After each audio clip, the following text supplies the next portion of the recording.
On April 28th, The Daily Show's Michelle Wolf will take to the stage to host this year's White House Correspondents Association dinner, becoming only the 5th woman to do so. The annual dinner, put on by White House journalists, started in 1921, but female journalists have only been able to attend since 1962, in large part through the efforts of Helen Thomas, who pushed President Kennedy to pressure the event organizers into changing their rules. Wolf, who in December put out her HBO comedy special Michelle Wolf, Nice Lady, will be following the work of her Daily Show colleague Hassan Minhaj, who hosted last year. For the second year in a row, President Donald Trump will not attend the event, unlike chief executives in the past. In honor of Wolf's hosting gig, The Hollywood Reporter is highlighting the 4 trailblazing female comedians who have hosted the dinner before her. In 2015, Saturday Night Live star Cecily Strong, who's now well known for her Melania Trump impression, led the night just months before Trump announced his surprise presidential bid.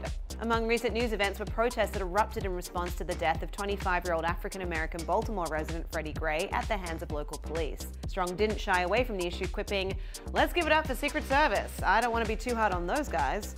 You know, because they're the only law enforcement agency in the country that will get in trouble if a black man gets shot. At the first White House Correspondents' dinner following the inauguration of President Barack Obama, Wanda Sykes ignited controversy for her pointed jokes about the president's critics. For example, the Emmy-winning writer for The Chris Rock Show took aim at Sean Hannity, noting that the Fox News host had offered to be waterboarded for charity.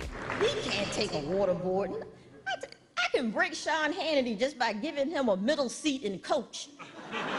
Elaine Boosler had already become one of the first women to receive her own 1-hour comedy special when the White House Correspondents Association chose her to headline the dinner.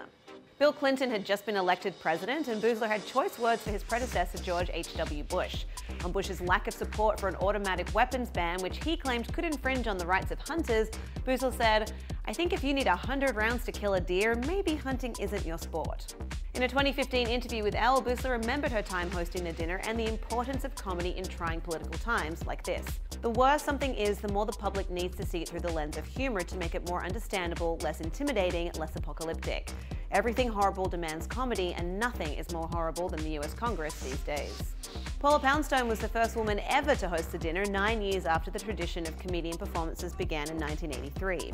Poundstone, who first came to prominence through a series of stand-up specials on HBO and her political commentary on The Tonight Show with Jay Leno, trailblazed a path for politically minded female comics.